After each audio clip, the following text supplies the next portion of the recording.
4 months after the GST rollout, we are starting to see some green shoots. Good evening and welcome to this special broadcast, Eye on India. I'm Shereen Bhan. After a mega overhaul last week, the GST Council has slashed taxes on nearly 200 items.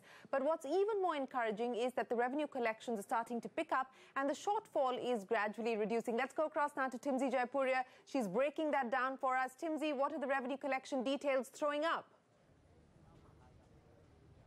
Yes, what we understand from sources that in a presentation given to the GST Council in the Guwahati meeting, the revenue shortfall of states has started declining. The revenue shortfall, which was about 12,000 odd crore rupees for the month of July, has come down to 7,500 crore rupees in September. Manufacturing states, on the other hand, are not that badly affected as compared to the consuming states. There are about 17 consuming states which have recorded revenue loss of more than 25%. Whereas about 8 manufacturing states have recorded less than 25% decline in the revenue loss. On the other hand, surprisingly, Delhi is the only state to have a revenue surplus for the month of September. Now, that's a very interesting trend to see that at least one state has started moving towards a revenue surplus sort of a thing. The worst hit are Puducherry, Chhattisgarh, Himachal Pradesh and Uttarakhand, where the revenue loss ranges between 40% to 60%, which is really high. On the other hand, when you talk of the manufacturing states which are less than 25% of revenue loss is Maharashtra, Andhra, Tamil Nadu, Telangana, and the shortfall of these states is in single digits only. So all in all, when we come down to the revenue collections also, the September figures are 2% higher to the ones of July. The September numbers are about 95,000 odd crore rupees and the collections are still on, so we are closing to 1 lakh crore mark. So we are seeing a good, healthy revenue collection as of now, and the numbers are improving month by month. Back to you. All right, Timsy, appreciate you joining us. That is the big CNBC TV18 news break here. You've seen on your screens the percentage shortfall for the month of October 2017 in terms of revenue collection. Puducherry 59.5, Uttarakhand at 50, Himachal Pradesh 46.8%, Chhattisgarh 43.3, Bihar 41.5%, Goa 41.5%, coming in at number 6. Joining me now are the two major stakeholders in the GST process: the Chief Minister of Puducherry, V. Narayanasamy, the Finance Minister of Goa, the representative of the GST Council, Mauvin Godinho. Gentlemen, appreciate you joining us here on the show. Mr. Narayanasamy, if I can start by asking you, sir, I'm looking at the data that we have now been able to access, and that shows that the percentage shortfall in October 2017 revenue, Puducherry is right at the top, sir, 59.5%. That's the percentage shortfall in revenue. What exactly is going on? What is the experience like in Puducherry, sir? No, we were told at the time when the GST regime was introduced by the NDA government that the consuming states will get more revenue. We were also thinking that the consuming states will get advantage, therefore we started supporting them. In fact, we brought a 3 broad policy in the GST Council. As a member of the GST Council, I told them that as far as the ceiling of the tax should not go beyond 18%. But unfortunately, for about 200 items, they put about 28% and that. Now they come down. In the Guwahati meeting, they have reduced drastically because of the political consideration. In fact, as far as Puducherry is concerned, we are a consuming state. And input tax credit, we have to give it to the people who have been invested there. Therefore, this year, the month of September, we lost heavily, and also in October we lost heavily. With 30%, then 40%, now 50% has come. Now they have been telling that in the coming months after the reduction in the tax, the revenue mobilization will be more because of the turnover will be more. But I'm keeping my fingers crossed because the Government of India and also in the GST Council, whenever we raise the issue of common man consumer goods, the tax should be low. But they did not agree. Now they are agreeing. But we'll have to wait for some time to see whether there will be revenue buoyancy or not. Yes, you will have to wait to see if, in fact, these tax cuts will lead to a revenue buoyancy. But you're absolutely right when you point out, Mr. Narayanasamy, that the assumption was that it will be the manufacturing states that will require compensation, that will actually lead the pack when it comes to the loss in revenue. But what we're seeing is the consumption states, the consuming states, are actually losing revenue. Mr. Godinho, let me come to you, because it's not just the state of Puducherry. Goa coming in at number 6. Your revenue percentage shortfall in October 2017 revenue at 41.5%. How do you explain this, sir? As you have seen, Shereen, looking at the figures, even Goa figures at 41% shortfall in revenue.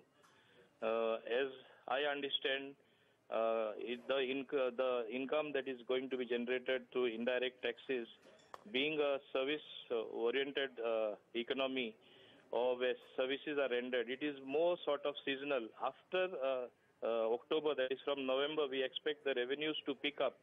And come another 2 months, you will see that this particular 41% shortfall will certainly be covered. And we must realize one thing, the manufacturing states are also consuming states. So therefore, in some cases, the shortfall may not be that much. Being a consuming state, we may feel the brunt initially more. And then, even though 4.5 months have passed, as you may be knowing, there are still compliance issues which are all the people have not been able to sort of graduate to the GST regime totally. Sure. But Mr. Godinho, as was being pointed out, I'm sorry to interrupt you, but I just wanted to understand, as was being pointed out by the Chief Minister of Puducherry, Mr. Narayanasamy, that the percentage shortfall in revenue has only declined further. It's gotten worse over the last 3 months. Is that the story for the state of Goa as well, sir? I would not fully agree with him, because some states where we expected the revenue generation to be higher has not been so. In case of some states where we had expected that may not do so well are doing well. We have to look at the overall picture. The GST architecture, after all, in such a diverse country and in so many states, it works differently at different levels. It depends also on the number of people complying, the number of people paying up through the new system. What is the compliance now, sir, in Goa? Ultimately, when there is overall buoyancy, which I think will take another couple of months for us to actually know the real shortfalls and real shortcomings, if I may say so, where also we would follow corrective steps. That will balance itself, and you will see that things pick up for the better. If you look at the figures that are there before us as of now, I think we did not even expect to reach that level earlier, those pessimists who were there. But I am still optimistic, and I say it is still early days to judge a reform which is such a large one to such a large country. But the figures, I would still say, speak well for themselves. You make a valid point, Mr. Godinho. Yeah, and we have, in fact, as we pointed out, we've actually seen an uptick in the overall GST collection over the previous month. But Mr. Narayanasamy, let me come back to you, sir. So what is the compensation that your state has received so far? No, it's right. So far, the government of India, only for the month of July, August, they gave the compensation. Now, September, October, we have not received. September, October, we have not received. But whatever be the thing, paying the compensation is not going to be solving the problem, because the compensation will come. Because as far as the smaller states are concerned, we have got committed expenditure.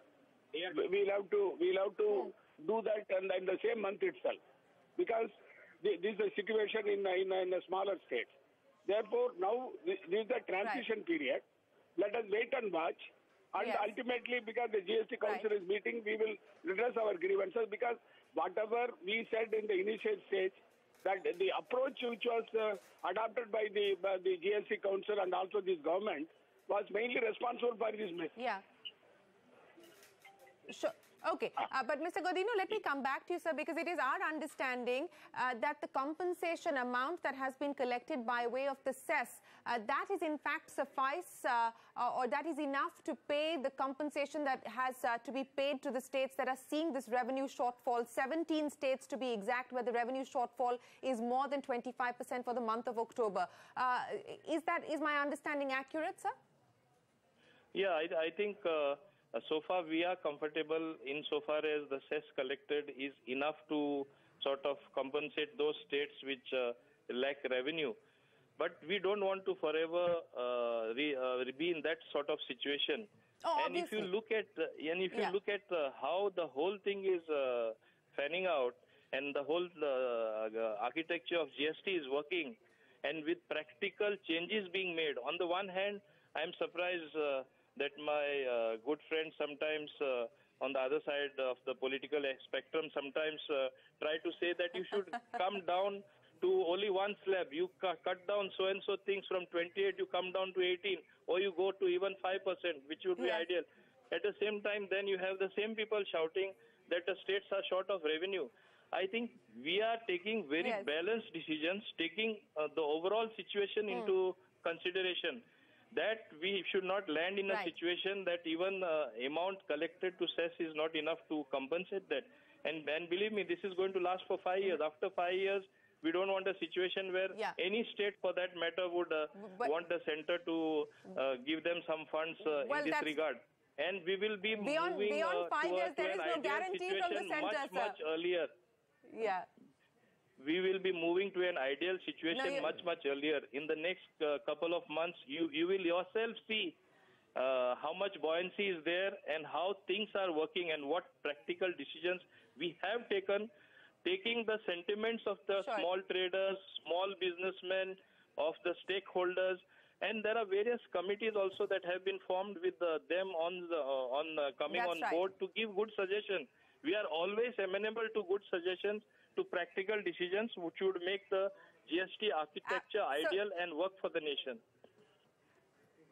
All right, Mr. Godinho and Mr. Narayanasamy, I want to discuss exactly that. I want to talk about the possibility of the inclusion of things like real estate and electricity, which is what I'm given to understand the GST Council is now mulling. But we need to take a very quick break, sir. I will return and seek more time from both of you right after this short break. We'll be back in a moment.